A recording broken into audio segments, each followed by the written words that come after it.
আসসালামু আলাইকুম, কেমন আছেন সবাই? আশা করি আল্লাহর অশেষ রহমতে সবাই ভালো আছেন। আলহামদুলিল্লাহ, আমিও ভালো আছি। শানুস পাকের ঘরে সবাইকে আরও একবার ওয়েলকাম জানাচ্ছি নতুন আরও একটি রেসিপি দেখার জন্য। আজকে আমি তৈরি করে দেখাবো কাঁচা বাদাম আর কাঁচা চাল দিয়ে তৈরি অসাধারণ মজার একটা লাড্ডুর রেসিপি। এই লাড্ডুটা বানিয়ে নেওয়া একদম সহজ, অল্প কিছু উপকরণে এটা ঝটপট করে বানিয়ে নেওয়া যায়। তবে খেতে হয় অসাধারণ এবং এটা খুব স্বাস্থ্যকর হয়ে থাকে। মুখে দিলেই মিলিয়ে যাওয়ার মতো হয় এই লাড্ডুটা। তো চলুন আজকে এটা কীভাবে তৈরি করেছি সেটাই দেখে নেওয়া যাক। আর আপনি আমার ভিডিওতে একটা লাইক করে চ্যানেলটি সাবস্ক্রাইব করে পাশেই থাকবেন আশা করছি। আজকের এই লাড্ডুটা বানানোর জন্য আমি এখানে নিয়েছি 2 কাপ পরিমাণে চীনা বাদাম বা দেশি বাদাম যেটা আমাদের। তো এই বাদামটা নিয়েছি আমি 2 কাপ। আর এর সাথে নিয়েছি নর্মাল ভাতের চাল, মিনিকেট চাল। তো এই চাল নিয়েছি আমি 1 কাপ পরিমাণে।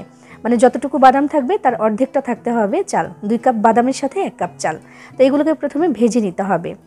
বিসমিল্লাহির রহমানির রহিম। চুলায় একটা প্যান দিয়ে তার মধ্যে আমি দিয়ে দিচ্ছি এই কাঁচা বাদামটা।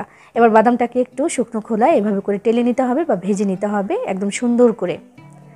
একসাথেও কিন্তু ভাজতে পারেন, তবে একসাথে ভাজলে মানে একটু এলোমেলো হয়ে যাবে, কারণ বাদামটা ভাজার জন্য যেই সময়টা প্রয়োজন চাল ভাজার জন্য কিন্তু অত বেশি সময়ের প্রয়োজন হয় না। তাই একটা ভাজতে ভাজতে আরেকটা কিন্তু পুড়ে যাবে, এই জন্য আলাদা আলাদা ভাজাই বেশি ভালো মনে হয় আমার কাছে। তাই জন্য বাদামটাকে আগে আমি ভেজে নিচ্ছি। চুলার আঁচটাকে আমি মিডিয়ামে রেখে তারপর ভেজে নিচ্ছি। সময় লেগেছে প্রায় 5 থেকে 6 মিনিটের মতো।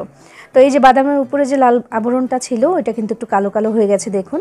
এটা দেখে বোঝা যাবে যে এটা ভাজা হয়ে গেছে। তো চুলাটা বন্ধ করে দিয়েছি। আর এই যে দেখুন একদম খোসাটা কিন্তু খুলে নেওয়া যাচ্ছে বা ছাড়িয়ে নেওয়া যাচ্ছে। এরপর যে আমি নামিয়ে নিয়েছি এবং এই একই প্যানে আমি দিয়ে দিচ্ছি আমাদের ওই 1 কাপ চাল নিয়েছিলাম যে ওইটা আমি দিয়ে দিলাম। দিয়ে এটাকেও ভেজে নিতে হবে। চাল ভাজাটা যেমন হয় আর কি সেরকম করে ভেজে নিতে হবে। চুলার আঁচটা একটু কমিয়ে রেখে ভাজবো যেন সবগুলো চাল ঠিকঠাক মতো ভাজা হয়। চাল কিন্তু পরিমাণে অনেকটাই বেড়ে যায় মানে যখন গুঁড়ো করব তারপর। তো সেই জন্যই কিন্তু আমি অর্ধেকটা নিয়েছি, বাদামের অর্ধেক নিয়েছি চাল। তো চালটাকেও যে সুন্দর করে ভেজে নিয়েছি আমি, এটাকেও চুলা থেকে এখন নামিয়ে নিতে হবে, কারণ সবগুলো চাল একইভাবে ভাজা হয়ে গেছে দেখুন। তো চুলাটা আমি বন্ধ করে দিয়ে নামিয়ে নিয়েছি। আর যে বাদামের খোসাটা আমি ছাড়িয়ে নিয়েছি অফ ক্যামেরায় সেটা দেখাইনি। তো এই যে এটাকে কিন্তু গুঁড়ো করে নিতে হবে। আর চাল ভাজাটাকেও আমি সুন্দর করে গুঁড়ো করে নেব। চাইলে দুইটা একসাথেই কিন্তু গুঁড়ো করে নেওয়া যায়, যে কোনো মিক্সিতে অথবা ব্লেন্ডারে অথবা ধরেন পাটায় বেটেও কিন্তু করে নিতে পারেন। তো আমি একসাথে না করে আলাদা আলাদা করেছি, কারণ আমি দেখাবো যে বাদাম থেকে কতটা পরিমাণে তেল বের হয়েছে। দেখুন বাদামটা যে ভেজা ভেজা ভাব এটা কিন্তু তেল। আমি কিন্তু 1 ফোঁটা পানিও দিইনি এটা যখন আমি এরকম পেস্ট করেছি। তো এটা করার পরে এরকম পেস্ট হয়ে গেছে। আর চাল যে ভেজে রেখেছিলাম ওইটাকে কিন্তু আমি গুঁড়ো করে নিয়েছি। এটা গুঁড়ো হয়েছে সুন্দর করে, দেখতে পাচ্ছেন। তো এগুলোকে এখন একদম রেডি করে নেওয়া হয়ে গেছে সব কিছু। এবার আমি মূল কাজে চলে যাব। বিসমিল্লাহির রহমানির রহিম। চুলায় আমি প্যানটা আবারও বসিয়ে দিয়েছি এবং এর মধ্যে দিয়ে দিলাম 2 কাপ পরিমাণে লিকুইড গরুর দুধ। তো দুধটা আমি দিয়ে দিয়েছি। এরপর এখানে দিচ্ছি চিনি। চিনিটা যার যার পছন্দ মতো দিতে পারেন। আমি এখানে 1 কাপ থেকে কিছুটা পরিমাণে কম দিয়েছি। এরপর এখানে দিয়ে দিচ্ছি আমি সামান্য পরিমাণে একটু লবণ। এটা যার যার টেস্ট অনুযায়ী দিয়ে দিতে পারেন। তো আমি দিয়ে দিয়েছি। দিয়ে এবার নেড়ে চেড়ে এই যে চিনিটা এটা গলিয়ে নিতে হবে। আর দুধটাও ততক্ষণে কিন্তু বলক এসে যাবে। খেয়াল রাখবেন চিনিটা যেন একদম পুরোপুরিভাবে গলে যায়। তো আমি একটু নাড়াচাড়া করে দিচ্ছি যেন আবার নিচে লেগে না যায়। চিনিটা গলে গিয়ে দুধটাও কিন্তু বলক চলে এসেছে। এবার চুলার আঁচটা একটু কমিয়ে দিয়ে আমি প্রথমে দিয়ে দিচ্ছি আমাদের বাদামের যে পেস্ট সেটা আমি এখানে দিয়ে দিচ্ছি। আমি একই মিক্সার গ্রাইন্ডারে কিন্তু করেছি। এই বাদামটা এরকম পেস্ট হয়ে গেছে তেলের কারণে, তেল বের হয়ে এটা পেস্ট হয়ে গেছে। আর চালটা কিন্তু এরকম গুঁড়ো গুঁড়োই হয়েছে কারণ ওটা শুকনো। তো বাদামের পেস্টটা দিয়ে দিয়েছি প্রথমে, তারপর আমি ভাজা চালের গুঁড়াটাও দিয়ে দিলাম। দিয়ে তাড়াতাড়ি করে নাড়াচাড়া করে মিশিয়ে দিচ্ছি, কারণ এই যে দুধটা দিয়েছি না এই দুধটা কিন্তু এখনই শুকিয়ে যাবে, চালের গুঁড়াটাও এটা টেনে নেবে। তো তাড়াতাড়ি করে আমি নাড়াচাড়া করে মিশিয়ে দিচ্ছি একসাথে। আর চুলার আঁচটা কিন্তু এই সময়টাতে একটু কমানোই থাকবে। তো দেখুন একটু সময়ের মধ্যে কিন্তু এই দুধটা থাকবে না, এটা একদম শুকিয়ে যাবে।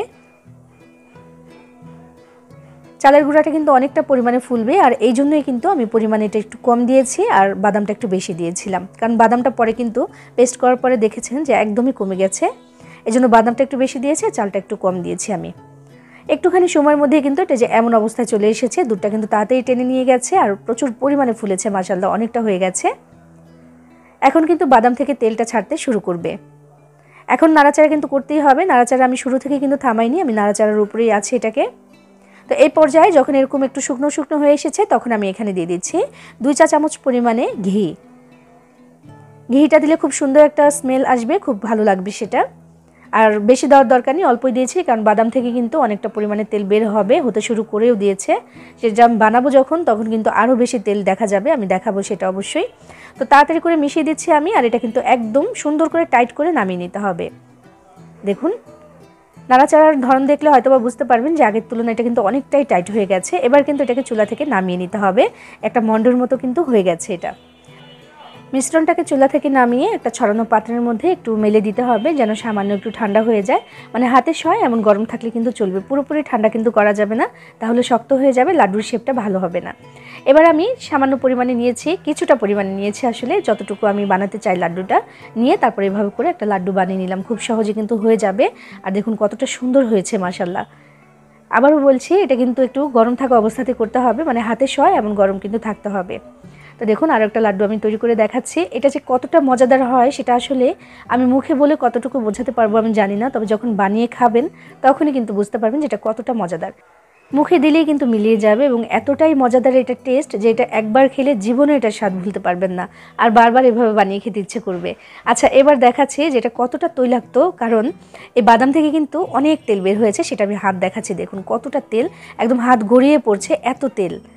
পুরাটাই কিন্তু বাদামের তেল, কারণ এখানে আমি অন্য কোনো তেল বা বাটার ব্যবহার করিনি, শুধু একটু ঘি দিয়েছিলাম। তো ওইটুকুতে কিন্তু এত বেশি তেল হওয়ার কথা না, বাদামের তেলটা একটু ঘনও থাকে, তো সেটা বোঝা যায় হাতে লাগলে। তো কথা বলতে বলতে আমি সবগুলো লাড্ডু কিন্তু বানিয়ে নিয়েছি, আর মাশাআল্লাহ দেখুন যে কতগুলো লাড্ডু হয়েছে। যেমন দেখতে লোভনীয় তেমন খেতে কিন্তু দারুণ।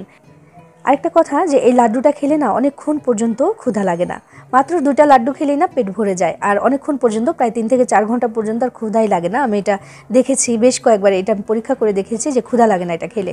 এটা কিন্তু আপনি চাইলে বানিয়ে খেতে পারেন, একেবারে ভিন্ন রকম একটা খাবার, আর সবাই পছন্দ করার মতো একটা খাবার। বাড়িতে যে কোনো অনুষ্ঠান থাকলেও কিন্তু এটা বানিয়ে নিতে পারেন, সবাই পছন্দ করে খাবে ইনশাআল্লাহ। বানিয়ে খেয়ে দেখবেন, ভালো লাগবে আশা করছি। সবাই ভালো থাকবেন, সবার জন্য সবাই দোয়া করবেন। আল্লাহ হাফেজ।